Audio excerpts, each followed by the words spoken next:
Shalom. Ce Shabbat, nous allons lire Parashat Lech Lecha. Lech Lecha, c'est le départ de l'Am Israël.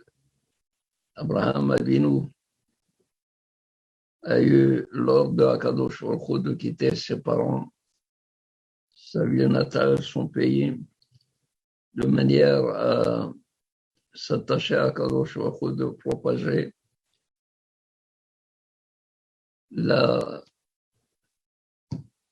l'existence, la croyance dans l'existence de Akadosh Baruch Hu unique. C'est pas facile, c'est un monde de païens, un monde d'idolâtres.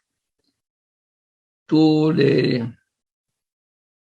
peuples suivent des despotes tels que Nimrod, qui se prenait pour un dieu et qui avait institué que tout celui qui n'était pas, qui ne croyait pas en lui comme étant un dieu, il devait finir ses jours dans une fournaise ardente.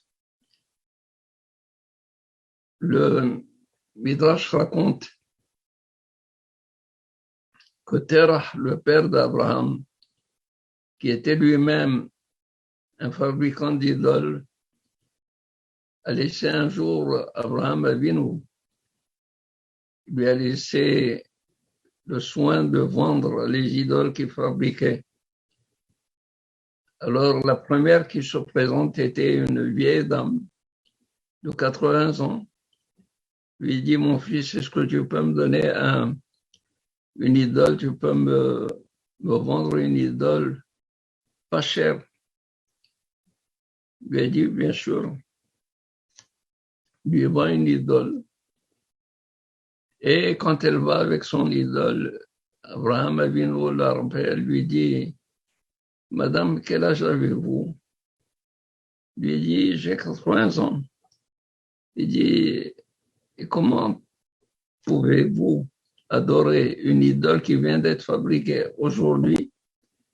Il n'a même pas un jour d'âge. Vous qui avez 80 années, vous allez vous prosterner devant une idole qui est faite de bois, aujourd'hui même, par l'homme. Il lui dit: oui, tu as raison. Elle reprend son argent. Et c'est ainsi qu'il a fait avec tout le monde.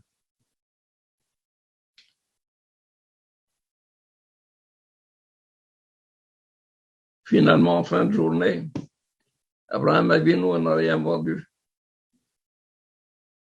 Et Terah, il s'est inquiété.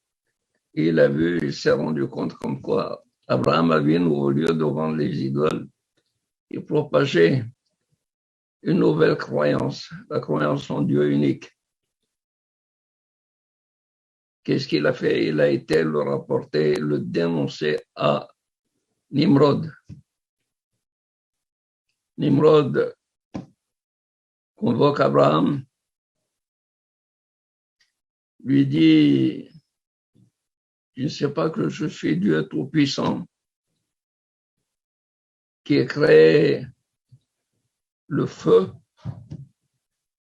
et si tu ne crois pas en moi, je te brûlerai dans le feu, dans une fournaise ardente. Il a dit: le feu, il y a plus puissant que le feu, il y a l'eau. L'eau qui peut éteindre le feu. Il a dit: l'eau, c'est moi aussi qui l'ai créée. Alors prosterne-toi devant l'eau. Il dit: pourquoi tu veux que je me prosterne devant l'eau? Quand je sais que l'eau peut s'évaporer et devenir des nuages. Elle dit: les nuages, c'est moi-même aussi qui les ai créés. Elle dit: pourquoi veux-tu que je me prosterne devant les nuages quand le vent peut éparpiller les nuages? Les vents, c'est moi-même qui les créé. Finalement, elle lui dit: tu es un imposteur. C'est Dieu qui a tout créé et toi, tu n'es rien. Qu'est-ce qu'il fait Nimrod? Il jette Abraham, point et point lié, dans une fournaise ardente. Là, Gabriel a voulu descendre pour éteindre le feu de la fournaise et Akadosh Baruch Hu l'a arrêté, lui a dit arrête. Abraham mérite parce que le fait qu'il est unique dans la génération, il est un. Que le Yahid Baolam, que l'unique du monde qui est Dieu descende lui-même pour éteindre le feu de la fournaise. Et il a dit à l'ange Gabriel, t'en fais pas, je te donnerai la possibilité d'éteindre le feu pour ses enfants. Les enfants d'Abraham Avinu seront Hanania, Mishaël, Azaria, au temps de Nebuchadnezzar quand ils ont été jetés dans la fournaise ardente. C'est Gabriel qui est descendu et il a éteint le feu de cette fournaise. Nous apprenons de là qu'Abraham Avinu était prêt à se sacrifier, à sacrifier sa vie pour enseigner l'existence de Dieu,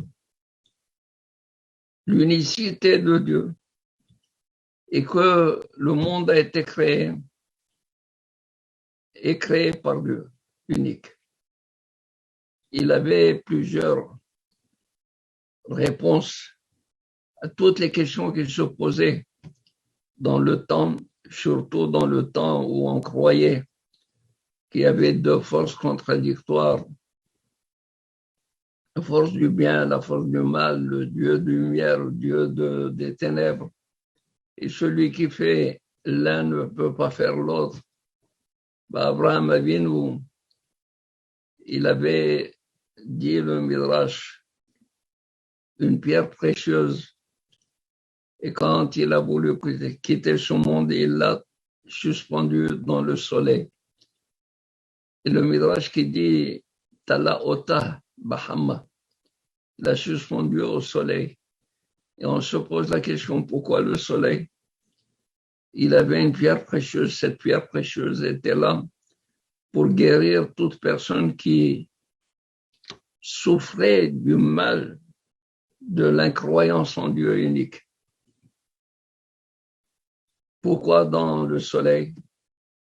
Et on répond, parce que le soleil peut faire une action et le contraire de cette action. Le soleil peut noircir une personne qui s'expose au soleil et peut blanchir également un linge qui était noir et qu'on expose au soleil après une lessive, il devient blanc. Peut rendre solide le bois qui est humide et liquéfier ce qui était insolide, tel que la cire ou une bougie. Ça veut dire que le soleil avait cette possibilité de montrer au monde que si déjà le soleil peut faire une action et son contraire, à plus forte raison à Kadosh Baruch Hu, qui a créé le monde, il peut faire une action et son contraire. Et c'est là la preuve d'Abraham Avinu. Quand Abraham Avinu a vu que sa position devenait très pénible, et il réfléchissait sur tout ce que Akadosh Baruch Hu lui a donné la possibilité d'entrevoir. Il posait des questions, est-ce que cette bira, est-ce que cette ville, cette tour, est-ce qu'elle est son propriétaire? Kadosh Baruch Hu, il s'est montré à lui, il lui dit Ani Ba'ala Bira. Je suis le propriétaire de cette tour. Le Midrash dit à propos du verset dans Tehillim, Shimei bat ur'i ve'ati oznech. Shimei bat. Bat ici, c'est Abraham Avinu. Shimei, écoute le message divin. Ur'i et vois. Ici, on voit ce que Akadosh Baruch Hu a fait avec Abraham Avinu, c'est d'abord de lui donner un message auditif. Shimei, Ishmoa. Ce n'est qu'après qu'il a vu. Alors, Vayomer Hashem el Abraham, lech lecha me'artzecha, mimolatecha, mibet avicha, el haaretz asher areika. Oui, Abraham, tu dois obéir, écoute le message divin. Pars, quitte tout ce que tu connais maintenant. Et pourquoi? Parce que Akadosh Baruch Hu veut qu'Abraham Avinu, il est tel un flocon d'extrait de parfum, et tant qu'il est fermé, il n'y a pas d'odeur qui se dégage. Mais le fait de l'ouvrir, de le bouger et de le secouer, il va exhaler son parfum. Ces odeurs vont se répandre partout dans le monde. C'est-à-dire, Akadosh Baruch Hu a voulu qu'Abraham Avinu parte, quitte son pays, sa terre natale, la maison de son père, pour enseigner à tout le monde l'existence de Dieu. Pour que tout le monde se parfume, pour que tout le monde ressente ou sente à peu près cet enseignement qu'il a en lui. Abraham Avinu est venu, il a quitté. Vayelech Abraham kasher diber elav Hashem. Abraham a quitté comme le lui a demandé à Akadosh Baruch Hu. Non pas parce qu'il lui a promis de faire de lui un grand peuple, une grande nation, et d'être la source des brachot. Non, il lui a demandé de partir. Il est parti kasher diber comme il a reçu l'ordre. Et quand il est arrivé en Israël, il dit Vayera elav Hashem. Alors l'Éternel s'est montré à lui, est apparu à lui. Donc il y a eu Shimei, il y a eu d'abord l'écoute. Une fois qu'il a écouté, une fois qu'il a suivi, après, Akadosh Baruch Hu s'est révélé à lui. Et voilà, arrivé en Eretz Israël, il voit et constate qu'il y a une grande famine. Et Abraham Avinu est obligé de descendre en Égypte. Vayera ba'aretz. Vayered Abraham Mitzrayma. Abraham est descendu en Égypte, car la famine était grande en Eretz Israël, et certains se posent la question, faut-il compter cela comme une épreuve parmi les épreuves qu'a subi Abraham Avinu, le fait d'avoir quitté Eretz Israël pour l'Égypte, ou bien Abraham Avinu a pris l'initiative de descendre de lui-même en Égypte.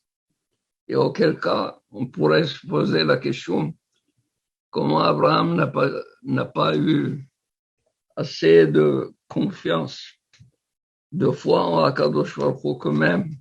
S'il lui a dit de quitter, ce n'est pas pour le tuer de famine, de faim, le faire mourir de faim, mais qu'il allait lui donner toutes les possibilités pour manger, alors qu'est-ce qu'il a à avoir des pensées autres que le fait d'avoir la confiance en Akadosh Baruch Hu, exprimer sa confiance et sa foi en Akadosh Baruch Hu.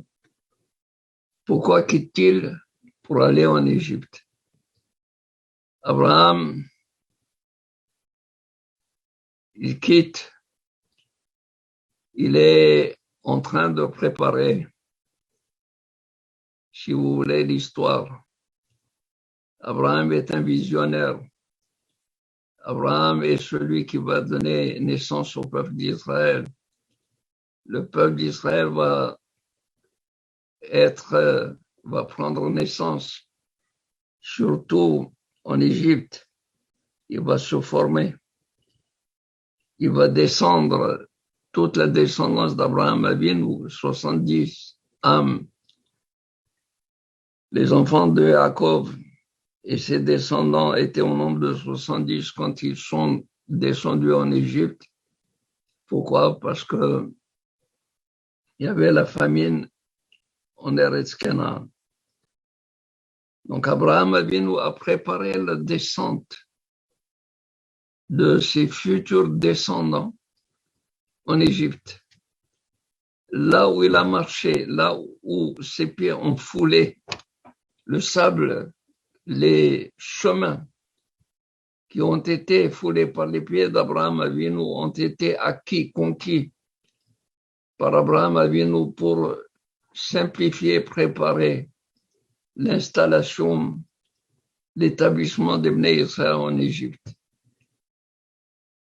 En Égypte, Paro, il va laisser vivre les filles, les garçons, il va les jeter au Nil. Abraham Avinu prend les devants. Il dit à Sarah Imenu, Sarah, inena yadati ki shefat mareat. Je viens de savoir, je viens de m'apercevoir que tu es une femme belle, au visage beau. Quand les Égyptiens te verront, c'est sa femme, ils vont me tuer. Et toi, tu vas vivre. Alors, Imrina Achotiat.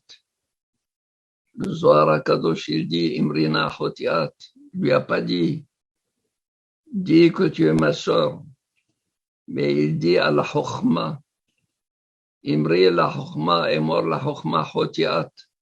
Tu es ma sœur. Fais de la Chokhma, de la sagesse, de la connaissance, ta sœur.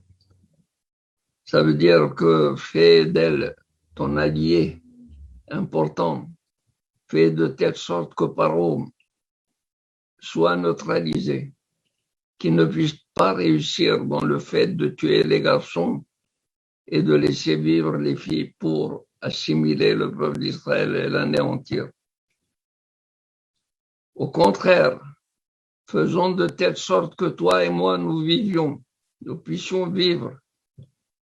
Et effectivement, quand Sarah a été prise chez Paro, pendant toute cette nuit, le malach frappait Paro, Aldevar Sarai, suivant l'ordre de Sarai.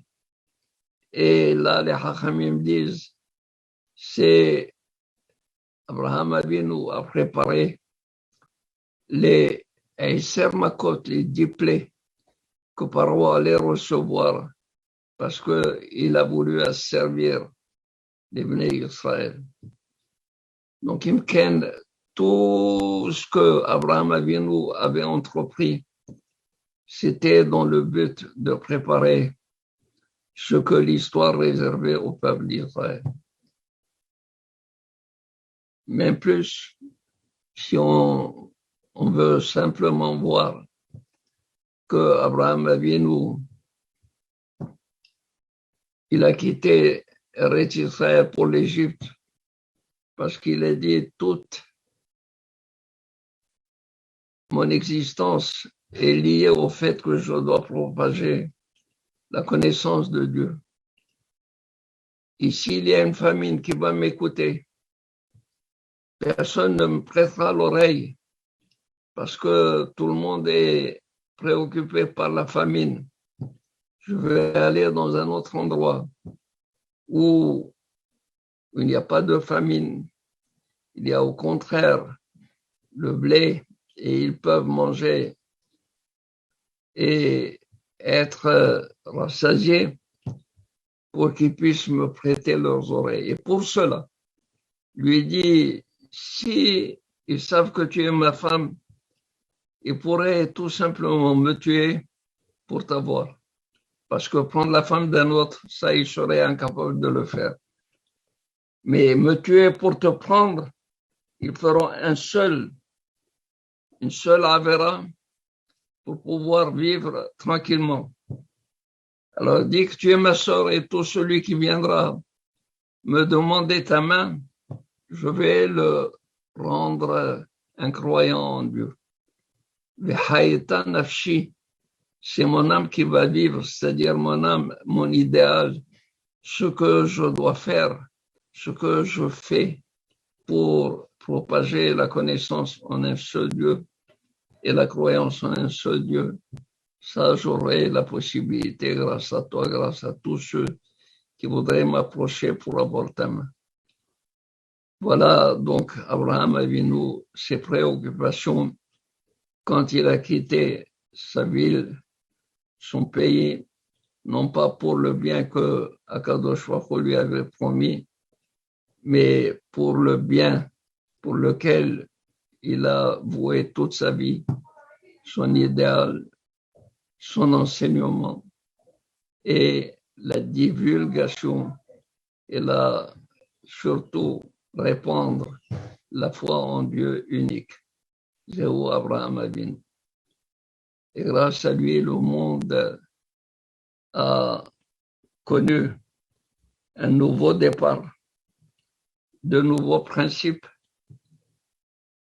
qui ont été pris ensuite par Am Israël. Voilà, Rabotai, Shabbat Shalom, Tiskul et Nahat, Menuchat Shabbat, Be'ezrat Hashem, Shabbat Lech Lecha. Et Ratson que Akadosh Baruch Hu nous donne la possibilité d'avoir comme Abraham Avinu, il a vu l'aide de Akadosh Baruch Hu, le soutien de Akadosh Baruch Hu. Ainsi, nous attendons le soutien et tout le bien qu'Akadosh Baruch Hu nous a promis, que maintenant, Ezrat Hashem, avec la venue du libérateur et du Mashiach, nous puissions le voir bientôt. Amen. Shabbat Shalom.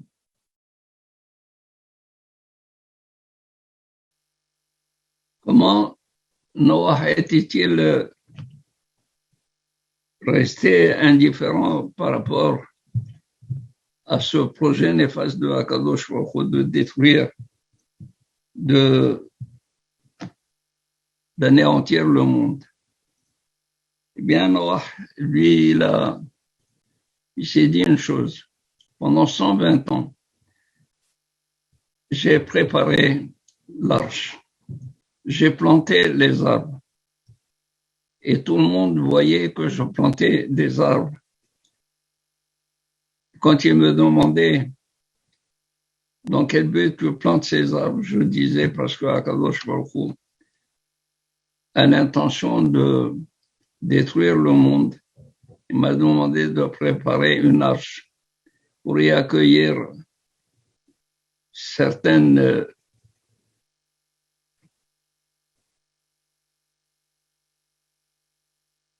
couples de manière à donner le projet de la création. Eh bien, toutes ces personnes qui étaient averties par Noah, non seulement qu'elles ne faisaient pas attention, mais elles se moquaient de Noah et lui disaient que si jamais il y a un déluge qui devait anéantir quelqu'un, ce serait Noah et sa famille. Donc Noah, il a fait son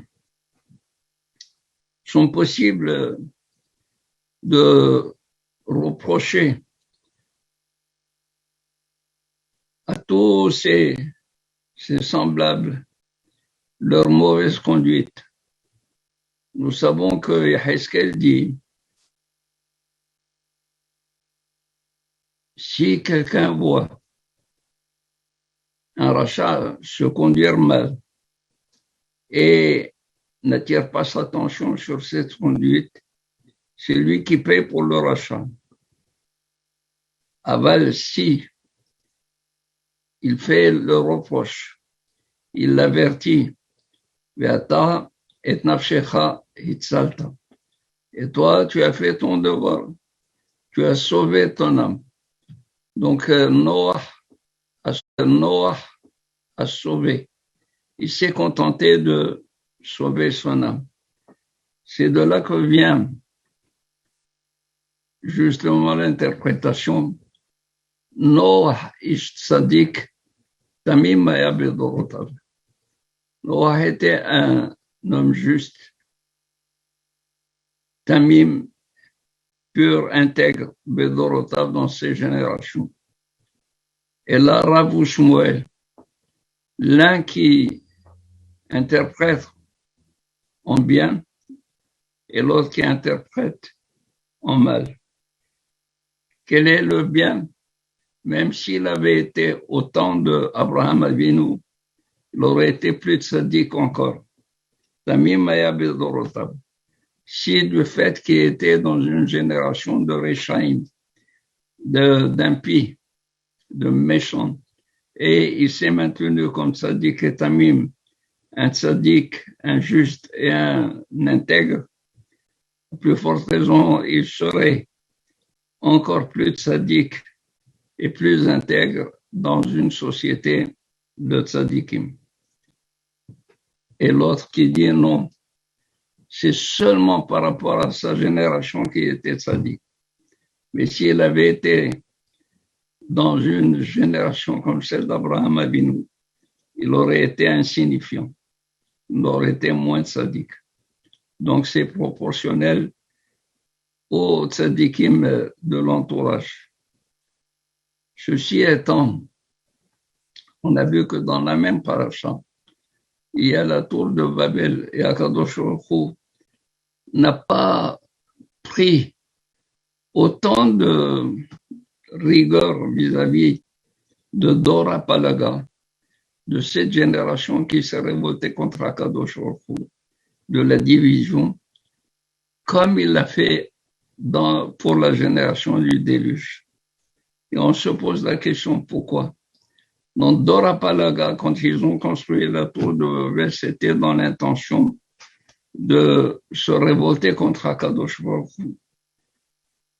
Et ici, il n'y a pas de révolte contre Akadosh Baruch Hu. Il y a eu de la violence.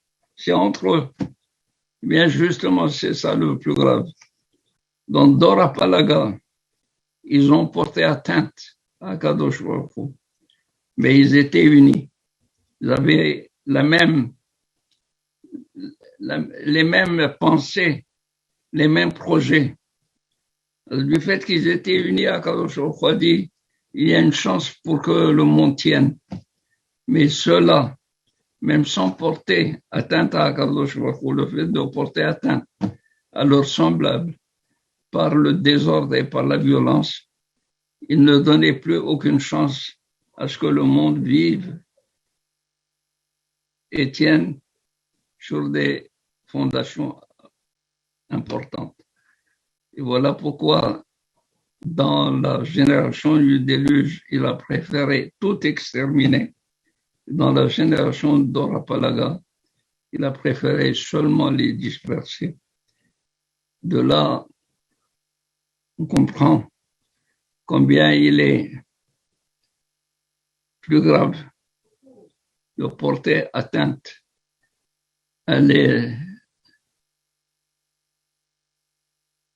au prochain à celui qui est juste à côté de toi et qui voudrait vivre, qui voudrait être respecté comme toi, tu aimerais être respecté. Si on ne le fait pas, Akadosh Baruch Hu, il prend toute la rigueur et il préfère finir avec une société où il n'y a pas de coexistence, il n'y a pas d'accord, il n'y a pas de paix entre eux. Alors que pour le Dora Palaga, parce qu'il y avait la paix entre eux, il a préféré les disperser sans les exterminer. Alors de là, on apprend, il faut éviter la violence, il faut aimer le prochain, avoir cherché l'unité et l'union avec le prochain plutôt que de se diviser, de se disperser, de se quereller. Il y a personne que nous puissions comprendre cette leçon, puisque les Hachamim m'ont dit Asara Dorot, mais Adam ad Noah, Acheba Noah, que toutes les générations allaient en descendant dans la morale, c'est-à-dire baisser dans la morale jusqu'à ce que Noah soit venu, il a pris une récompense Keneget Kulam, et Asara Dorot de Noah jusqu'à Abraham, Acheba Abraham jusqu'à ce que Abraham est venu, et Kibel Sachar, il a pris un Sachar Keneget Kulam. Pourquoi? Parce qu'il a sauvé l'humanité par sa bienveillance, par sa bienfaisance et par le fait qu'il donnait beaucoup d'attention à l'entourage et aux amis. Shabbat Shalom, Mevorach à tous.